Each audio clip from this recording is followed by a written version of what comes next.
I was 13 when I first got access to a computer. My parents bought me a Macintosh in 1984 when I was 8 years old. I was in 6th grade. I learned to code in college. Freshman year, first semester, intro to computer science. I wrote a program to play tic-tac-toe. I think it was pretty humble beginnings. I think the first program I wrote asked things like, what's your favorite color?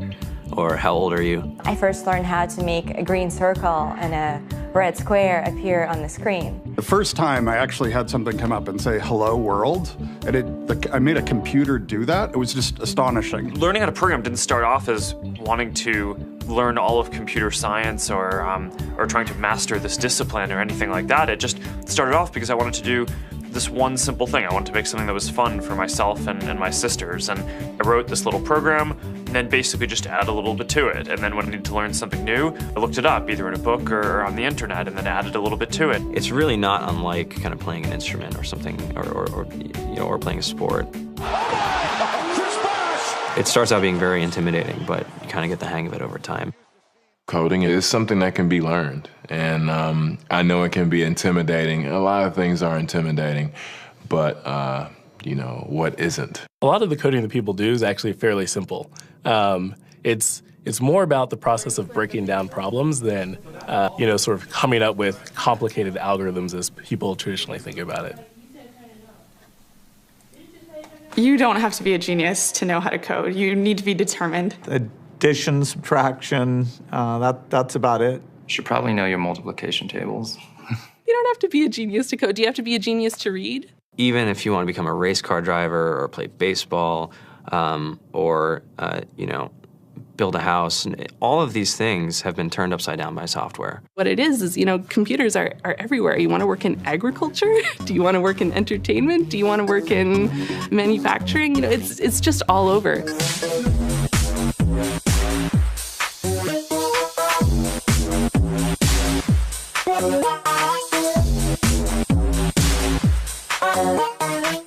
Here we are, 2013. We all depend on technology to communicate, to bank, information, and none of us know how to read and write code. When I was in school, I was in this after-school group called the Whiz Kids. And when people found out, they laughed at me and, all these things. And I'm like, man, I don't care. I think it's cool. And, I'm learning a lot. And some of my friends have jobs. Our policy is literally to hire as many talented engineers as we can find. The whole limit in the system is just that there just aren't enough people who are trained and have these skills today. To get the very best people, we try to make the office as awesome as possible.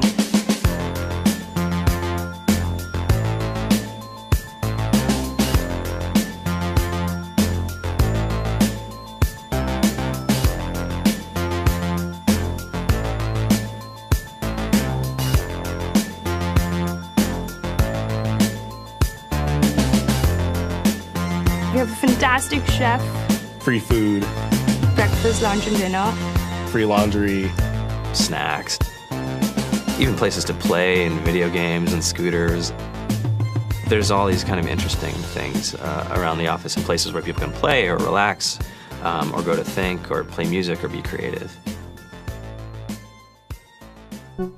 Whether you're trying to make a lot of money or whether you just want to change the world, computer programming is an incredibly empowering skill to learn. I think if someone had told me that software is really about humanity, that it's really about helping people by using computer technology, it would have changed my outlook a lot earlier. To be able to actually come up with an idea and then see it in your hands and then be able to press a button and have it be in millions of people's hands. I think we're the first generation in the world that's really ever had that kind of experience. Just to think that, you can start something in your college dorm room and you can have a set of people who haven't built a big company before come together and build something that 1 billion people use as part of their daily lives is just crazy to think about, right? It's humbling and it's amazing. The programmers of tomorrow are the wizards of the future. You're going to look like you have magic powers compared to everybody else. I think it's amazing. I think it's the closest thing we have to a superpower. Great coders are today's rock stars. That's it.